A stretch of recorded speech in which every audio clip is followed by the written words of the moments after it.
আসসালামু আলাইকুম। আশা করছি সবাই খুব ভালো আছেন। নতুন পুরনো সকল বন্ধুদেরকে জানাই আমার চ্যানেলের পক্ষ থেকে অনেক অনেক শুভেচ্ছা ও অভিনন্দন। আজকে আমি আপনাদের সাথে খুব মজাদার একটা চমচম মিষ্টির রেসিপি শেয়ার করতে চলে আসলাম। যদিও এই মিষ্টিটা বানিয়েছিলাম দেশটা আবার যখন নতুন করে আরো একবার স্বাধীন হইলো ঠিক সেদিন। মিষ্টির দাম প্রচুর বেড়ে গেছিল, ১,০০০ টাকা কেজি হয়েছিল। তো ভাবলাম বাসায় কিভাবে সহজভাবে বানিয়ে নেওয়া যায় মজাদার এই মিষ্টিটা আপনাদের সাথে শেয়ার করা যাক। প্লাস হচ্ছে এই দোকানে গিয়ে ভিড়ে পাওয়া যাচ্ছে না, মিষ্টির দোকানে মিষ্টি নাই। যে কোনো অকেশনে আপনারা এই মিষ্টিটা মজাদার মিষ্টিটা বাসায় বানিয়ে খেতে পারেন। আমি ছানা দিয়ে বানাবো, ১ কেজি পরিমাণে এখানে ছানা নিয়ে নিলাম, ভালো করে হাত দিয়ে মথে নিচ্ছি।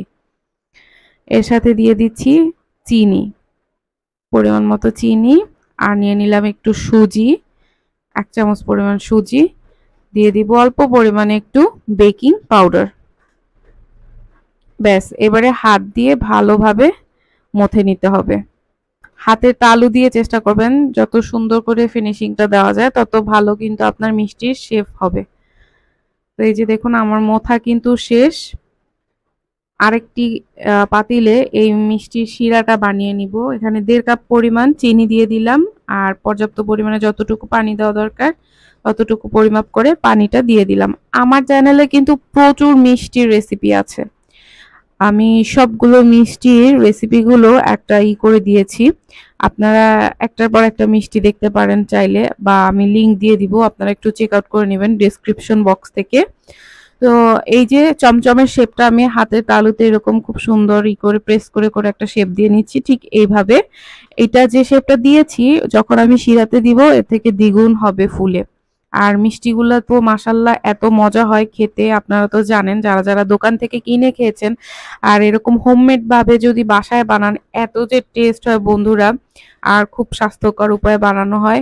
বাসায় যেহেতু নিজের করে বানাবেন, জাস্ট শিখে নেওয়াটার পালা। তো এভাবে আমি ওই মিষ্টিগুলো সব শিরাটা যখন ফুটে উঠলো তখন দিয়ে দিলাম। ভালোভাবে জাল করে নিচ্ছি অনেক টাইম নিয়ে। আর এরকম একটা চামচ দিয়ে উপর থেকে এরকম অল্প অল্প গরম যে আলাদা করে পানিটা আমি করে রেখেছি শিরার জন্য, এটা অল্প অল্প করে দিয়ে দিচ্ছি। এটা কিন্তু খুবই জরুরি। তো এই পর্যন্ত যে সকল আপু ভাইয়ারা আমার ভিডিওটা দেখছেন একদমই স্কিপ করবেন না, পুরো ভিডিওটা দেখে তবেই কমেন্ট করবেন। আর যার যার কাছে আমার এই আজকের মিষ্টির ভিডিওটা ভালো লাগবে কমেন্ট করে জানাবেন কেমন লাগলো। নেক্সট আপনারা কোন কোন মিষ্টির রেসিপি দেখতে চান এটাও জানাবেন, তাহলে ওই অনুযায়ী আমি আপনাদের জন্য ভিডিও মেক করব। ভালোভাবে জাল করে নিচ্ছি অনেকটা টাইম নিয়ে, আস্তে আস্তে আমার এই চমচমের কালারটা চলে আসবে জাল দিতে দিতে, ততক্ষণ আমাকে জাল দিতে হবে। তো অলরেডি দেখুন আমার কিন্তু কালার চেঞ্জ হওয়া শুরু করছে গাইস। মিষ্টিগুলো আমি আরো কিছুক্ষণ জাল করে নিব। তো এরই মাঝখান থেকে আমি কিছু কথা আমার দেশের জন্য বলতে চাই।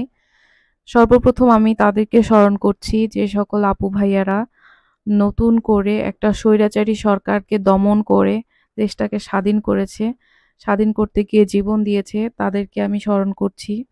দেশের জন্য যারা যারা ত্যাগ স্বীকার করেছে তাদের নাম ইতিহাসের পাতায় খোদাই করে লেখা থাকবে, আর আমাদের মন থেকেও তোমাদের কেউ মুছতে পারবে না। তো তারা তো অনেক কষ্ট করে এত সুন্দর একটা স্বাধীন দেশ আবার আমাদেরকে উপহার দিয়ে গেল। এখন দেশটা স্বাধীন হওয়ার থেকে দেশটাকে সংরক্ষণ করা আরো বেশি দায়িত্ব হয়ে গিয়েছে। এখন আমাদের উচিত যে যার অবস্থান থেকে এই দেশকে ভালোবাসা, দেশের প্রত্যেকটি নিয়ম শৃঙ্খলা সবকিছু মেনে চলা। গুম, খুন, জুলুম, নিপীড়ন, প্রতিহিংসার আগুন এগুলো বন্ধ করা। অন্যায়ের বিরুদ্ধে রুখে দাঁড়াতে হবে। আর স্টুডেন্টরা আমাদের জন্য অনেক করেছে, তাদেরকে অনেক অনেক ধন্যবাদ। আর এখনো যেসব পদক্ষেপ নিচ্ছে সাধারণ মানুষ হিসেবে আমাদেরও উচিত তাদেরকে সাহায্য করা। তো কথা বলতে বলতে বন্ধুরা আমার মিষ্টিগুলো কিন্তু জাল করা হয়ে গিয়েছে। কিভাবে আপনারা চেক করবেন মিষ্টি পারফেক্টলি হয়েছে কিনা সেই পদ্ধতিটাও কিন্তু দেখিয়ে দিয়েছে মাঝখানে, আপনারা চেক করে নেবেন। আর আমি পানিটা যখন অল্প অল্প টেনে যাচ্ছে উপর থেকে এরকম আলাদা শিরা বানিয়ে রেখেছিলাম গরম, ওইটা দিয়ে দিচ্ছি। তো এইভাবেই আপনারা প্রসেসিং করে মিষ্টিটাকে খুব সুন্দর করে জাল করে নেবেন। আমার অলরেডি কিন্তু শেষ, এবারে তুলে নিব। ঝোলটাও টেনে এসেছে, জাস্ট আমি এটাকে রেস্টে রেখে দিব একদম 1 দিন। পুরো শিরার ভিতরে চুবিয়ে রাখতে হবে, এটা আরও ফুলের দ্বিগুণ হবে। তো অলরেডি দেখুন আমি কিন্তু নামিয়ে নিয়েছি চুলো থেকে। নেক্সট যখন মিষ্টিগুলোকে আরও সুন্দর করে একটু গার্নিশ করে নিব, তো তার জন্য এই শিরা থেকে মিষ্টিটা আলাদা ছেঁকে নিয়ে নিতে হবে। একটা ছাঁকনিতে দেখুন মিষ্টিগুলো দিয়ে দিলাম আর নিচে শিরাটা ছেঁকে পড়ে গিয়েছে। শিরাটা কিন্তু চাইলে আপনারা অন্য কোনো কাজেও লাগাতে পারেন, অবশিষ্ট যতটুকু আছে। তো একটা প্লেটে আমি মাওয়া বানিয়ে নিচ্ছি মিষ্টিগুলোকে খুব সুন্দর করে ডেকোরেট করার জন্য। তো একটা প্লেটে আমি 4 টেবিল চামচ পরিমাণ গুঁড়ো দুধ নিয়ে নিলাম আর এর সাথে পরিমাণ মতো একটু ঘি নিয়ে ভালোভাবে মিক্সড করে নিতে হবে। ব্যাস রেডি হয়ে গেল। ওই যে দোকানে মিষ্টির উপরে যেরকম মাওয়াটা দেয় ঠিক সেইভাবেই আপনারা এরকম সহজ পদ্ধতিতে বানিয়ে নিতে পারেন। এগুলোকে মিক্সড করে নিয়ে মিষ্টিগুলোকে এক এক করে এর ভেতরে দিয়ে তারপরে এরকম মাওয়াগুলো উপরে জড়িয়ে দিব।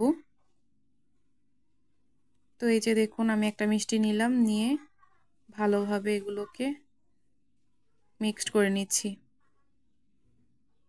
তারপরে এক এক করে রেখে দিচ্ছি। এভাবে সবগুলো মিষ্টি আমি কোডিং করে নিব। দেখতে কিন্তু খুবই সুন্দর লাগে আর খেতেও খুব ভালো লাগে যখন মুখেই এটা পড়বে দানা দানা। খেতে কিন্তু খুব টেস্ট। অপশনাল, আপনারা চাইলে শুধু মিষ্টিটাও সার্ভ করতে পারেন বা খেতে পারেন, বা একটু ডেকোরেট করতে হলে এইভাবে করে নিতে পারেন। তো সহজেই কিন্তু রেডি হয়ে গেল আমার মিষ্টিটা। দেখুন দেখতে কত লোভনীয় লাগছে, একদম দোকানের মতো করে চটজলদি বাসায় বানিয়ে নিতে পারেন যে কোনো অতিথি আপ্যায়ন বা কোনো একটা আয়োজনে। এই মিষ্টি কিন্তু কোনো অংশে দোকানের থেকে কম যায় না, খুবই টেস্ট। আমি একটু খুব ভালোভাবে শ্যুট নিয়ে দেখাচ্ছি কতটা সুন্দর লাগছে। ভেবে দেখুন তো মিষ্টিগুলো যদি এত সুন্দর করে বাসায় আপনি বানিয়ে আপনার হাজবেন্ড বা ছেলেমেয়েদের সামনে দেন, তারা কতটা খুশি হবে আর আপনার প্রশংসায় পঞ্চমুখ হবে। একটা মিষ্টি আমি এবারে একটা প্লেটে নিয়ে কেটে দেখাচ্ছি ভিতরটা কেমন হয়েছে ঠিক। তো এতটা সফট হয়েছে মাশাল্লাহ, ছুরি দিয়ে এরকম প্রেস করতেই দেখুন কত সুন্দর করে কেটে গেল। আর ভিতরটা দেখুন পারফেক্ট কিন্তু মিষ্টি হয়েছে একদম। ভিতরে কিন্তু কোনো কাঁচা ভাব নেই বা শক্ত হয় নাই, একদম নরম তুলতুলে একটা সফট মিষ্টি, মুখে দিলে মিলিয়ে যাবে। তো আজকের মতো এখানেই শেষ করছি। সবাই ভালো থাকবেন, আল্লাহ হাফিজ।